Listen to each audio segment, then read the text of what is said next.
Hi, my name is Jack. Hi, Jack. I'm Mr. Fong. Nice to meet you. My first question is, how did you get into beekeeping in general?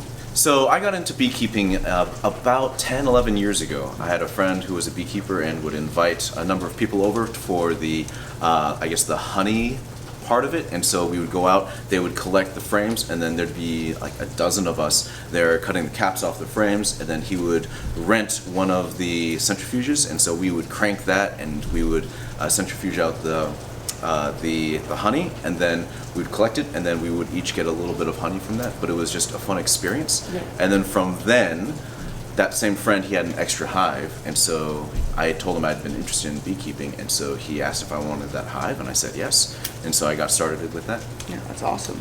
So you got your bees from your friend the first That's time right. you ever got them. All right. What did you get out of beekeeping? Like almost like a lesson or any experiences you got out of it? So part of it is just caring for another species and interacting with that, and part of it was also I enjoyed just watching the bees coming in and out of the hive. It was also just relaxing for me, and so I enjoyed the process of working with the bees and seeing how they operated, how they built comb, and being able to see the queen, being able to observe how they grew, and also in some cases how they died, being able to troubleshoot that, and then from there being able to figure out, okay, what do I need to do, or what are the differences, and how can I keep going in the hobby. Did you ever experience colony collapse disorder?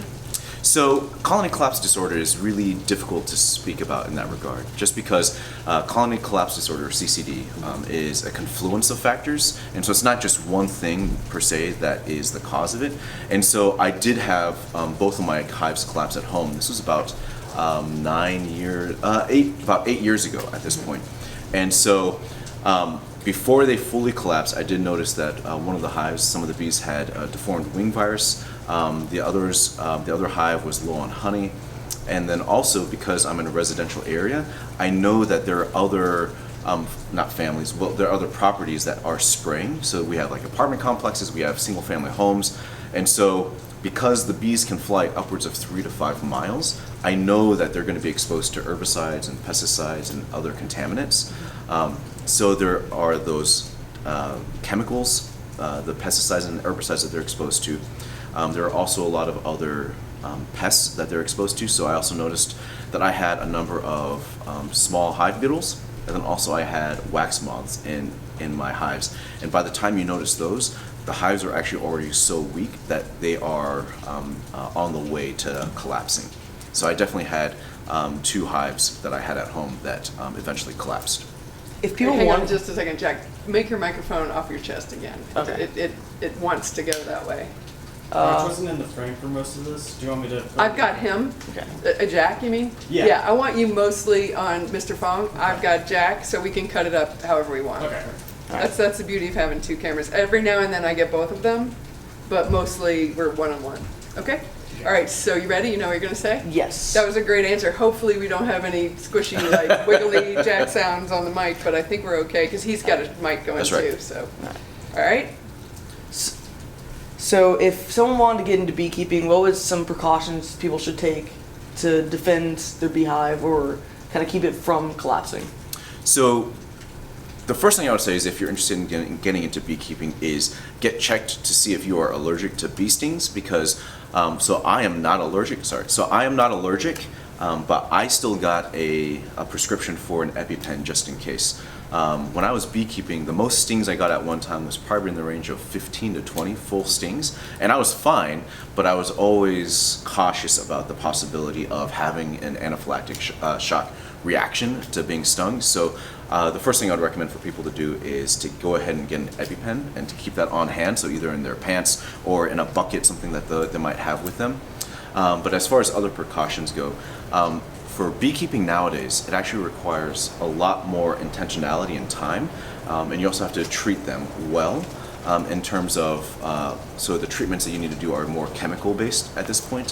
So basically, you need to be able to give the bees medicine, and that's to prevent them from being infested by certain pests, in particular the varroa mite, what's called the varroa destructor mite, and it is a very invasive species and it feeds on the bees themselves. And so that is one of the biggest predictors of a colony collapsing or dying prematurely. And so being able to do the proper treatments, so there are a multitude of different types of treatments. Some of them are more holistic and some of them are more just treatments. And so there are different ways of measuring if you have these mites, and there are different ways of treating and different schedules of when you're able to do these treatments. And then also just connecting with a certified beekeeper and getting to know the club that is around you. So for here in Atlanta, we have the Metro Atlanta Beekeepers Association that handles the metro area, and there are some others in the surrounding area as well. But being able to connect with a mentor within one of these organizations is one of the best ways to ensure the highest likelihood of success when you get started with beekeeping. All right. Another kind of question related to that is, what do people have to do to protect natural beehives in their household or anything like that? What are some measures that you take to protect the bee population in general? So the biggest thing is to not spray medicines and pesticides and herbicides in your yard. So the honeybee species is not a natural species to the United States. These are actually European honeybees, and so they are already at a disadvantage there. But not only that, the focus for a lot of people is only on the honeybee, when there are actually dozens of other bee species that are native to the United States and to the Americas, and some of those species are actually becoming endangered. And some of them are actually more isolated species, so it might just be one or a small handful of bees, rather than a full colony with thousands of bees. And so maintaining natural habitats for them, providing spaces for them, and then also not spraying everything, because when you start putting poisons everywhere, it makes it really difficult for any bee species or even beneficial insects in general to be able to survive and actually be able to help us. All right. Last question. As a child, were you ever really afraid of bees or insects in general? So I think as a small child, I was scared of being stung, and it was more that I had never been stung, and so I was just scared of being stung. At this point, I've been stung so many times that it still hurts, like I can still feel it, and I still get a localized reaction, but then I just quickly move on. I pull the stinger out, and then I'm able to keep moving on from there. The first time you're stung is always going to be the worst, and this is given that you're not allergic. So even when you're not allergic, it'll still hurt a lot the first time because you're not used to that kind of reaction. But once you are beekeeping for a while and you're not allergic, you can get stung and you'll feel it, and you'll be able to just pull the stinger out and you'll be able to move forward. All right, awesome. Thank you. All right, so before you, I do want to get you saying thank you and ending, but you guys had a lot of questions about why we have 3 booming hives right now and 2 that have no action out there. So why don't you ask something about what we saw? Because that's, remember, going out there, we filmed all that. So like you could say like, hey, we went out to the apiary and this is what we saw, and why are 2 of them not going? Something All like right, that. awesome. Okay? All right, hold on just a second. All right, go ahead. So we went to our apiary at the school, and 2 of the colonies were actually dormant. Do you know any theories or reasons why? Yeah, so we've actually had very mixed success with keeping our bees over the winter. And so when we first started, we started with 4 hives, and all 4 hives did really well up until about November or so. And then all 4 hives actually had collapsed at that point. Going from November into December, none of them survived the winter. After that, we started with another 3 hives, and then one of those had collapsed. And then last year, we had a total of 4 hives going, 2 of them in Langstroth hives and 2 of them in top bar hives. And the 2 in the top bar hives were struggling a little bit, and one of the top bar hives is still going, but I believe one of the top bar hives has already collapsed this year. And then the 2 Langstroth hives are still going. Those were a little bit easier to maintain the regimen for the treatment for the mites, and that is one of the biggest things right now is the mites are a predictor of whether or not the hives will succeed or not. If the mites start to gain a stronghold in the hive, the bees won't be able to fight them off.